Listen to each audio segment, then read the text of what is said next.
The forbidden fruit. The forbidden fruit in the Garden of Eden is almost always imagined as an apple. That image feels familiar, reinforced by art, stories, and childhood illustrations. Yet the text itself does not specify what kind of fruit it was. Genesis simply calls it the fruit of the tree of the knowledge of good and evil. No color, shape, or species is given. The apple association developed later largely through language and art rather than scripture. In Latin, the word malum can refer to both apple and evil, a wordplay that influenced Western imagination. Medieval paintings then cemented the image visually. Some interpreters suggest the fruit might have been a fig, noting that Adam and Eve later used fig leaves, but this too remains speculative. The text itself does not specify. Scripture's emphasis is not on identifying the fruit, but on the act itself. The story centers on trust, obedience, and the human decision to define good and evil on their own terms. The fruit matters symbolically, not botanically. What is eaten is less important than what is chosen. Dinosaurs and the Bible.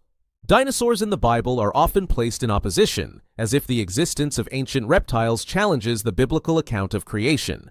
That assumption reflects a modern expectation the text was never meant to meet. Genesis states that God created the living creatures of land, sea, and air, but it does not attempt to catalog every species or era.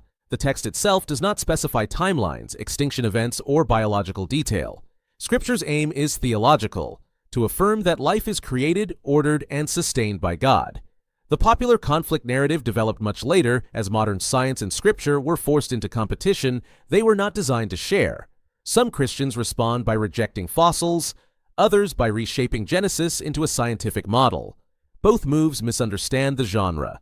The biblical emphasis is not on when every creature lived, but on who stands behind creation and what it means for human responsibility. Dinosaurs fit within the broad claim that life existed before us, not outside the Bible's picture of a created world. Alcohol and sin. Many Christians assume the Bible forbids all alcohol consumption, treating any use as inherently sinful. That view is widespread, but it is not the Bible's picture. Scripture regularly distinguishes between drinking and drunkenness. Jesus' first recorded miracle takes place at a wedding in Cana, where he turns water into wine. The Greek word used is oinos, the ordinary term for fermented wine.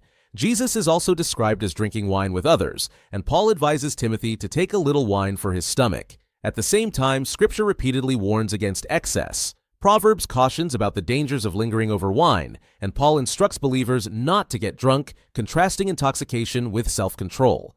The belief that alcohol itself is sinful developed largely through later cultural movements, especially during periods of social reform where abstinence was promoted as moral necessity.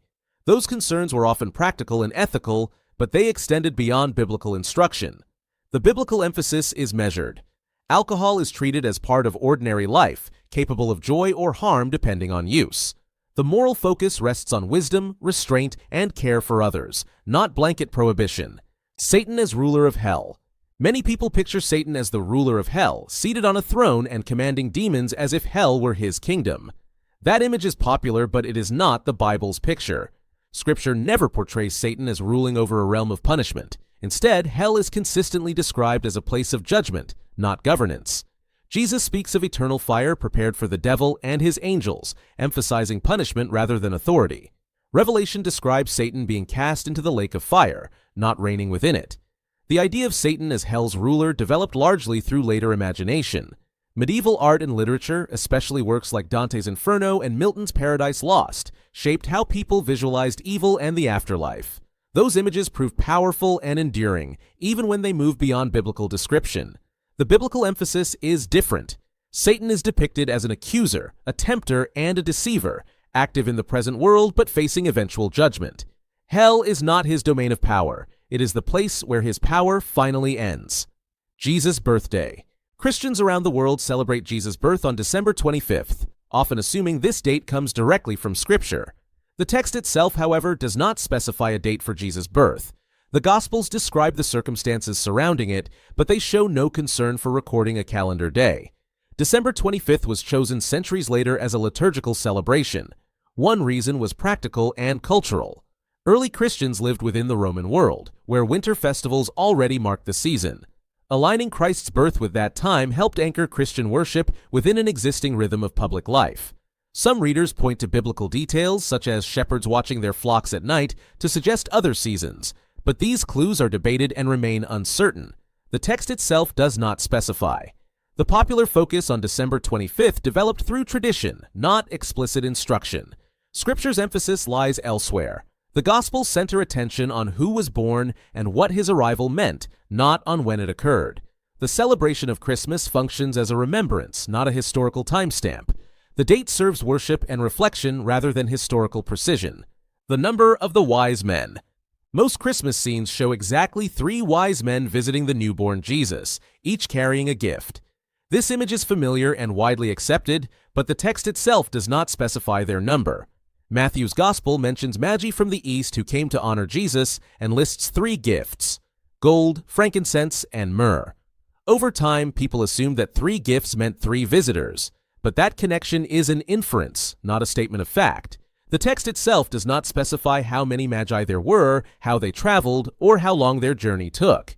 Later, Christian tradition filled in these details, eventually assigning names and symbolic meanings to each figure.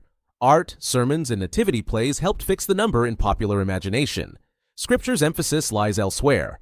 The focus is on the recognition of Jesus by outsiders and the meaning of the gifts themselves, not on counting the visitors. The story highlights homage, revelation, and response rather than precise historical detail about the group who arrived. Sabbath versus Sunday. Many Christians assume the Bible clearly replaces the Sabbath with Sunday, as if one command was formally exchanged for another. The issue is more layered than that. In Scripture, the Sabbath is rooted in the 7th day of creation and later codified in Israel's covenant law as a day of rest and worship. The New Testament does not issue a command transferring Sabbath observance to Sunday. What it does show is early Christians gathering on the first day of the week in celebration of Jesus' resurrection. Over time, these gatherings took on regular rhythm and meaning. As Christianity spread beyond its Jewish roots, Sunday worship became more prominent, especially within the Roman world.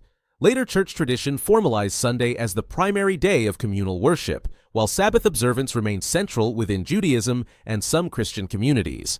Cultural and political factors also shaped this shift, particularly after Christianity gained legal status in the empire. The biblical emphasis does not frame the issue as a simple replacement.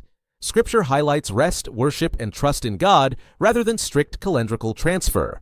Sabbath and Sunday represent different expressions of devotion shaped by covenant, resurrection, and community, not a single command rewritten in new form. God won't give you more than you can handle. The phrase, "God won't give you more than you can handle," is often offered as comfort in moments of hardship. It sounds reassuring, but the text itself does not say this about suffering.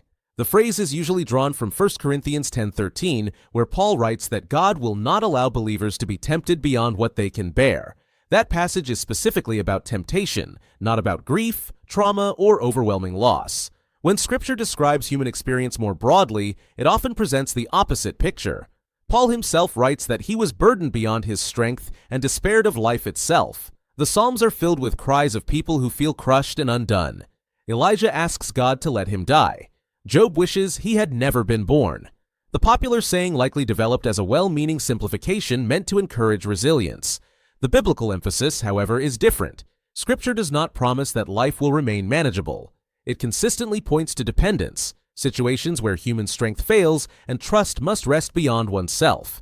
The comfort offered is presence, not limits on pain. Behemoth and Leviathan.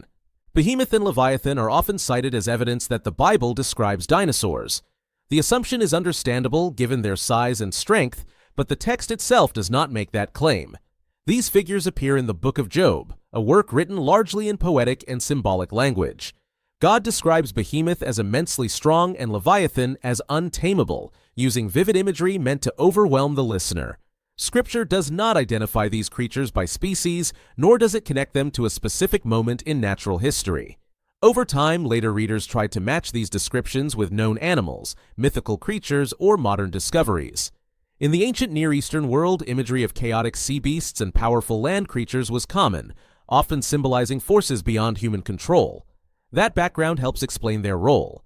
The biblical emphasis is not on identifying extinct animals, but on confronting human limits. Behemoth and Leviathan function as reminders that creation contains realities humans cannot master, and that wisdom begins with humility before the Creator. Faith guaranteeing a better earthly life. A common assumption is that sincere faith guarantees a better, easier, or more successful life.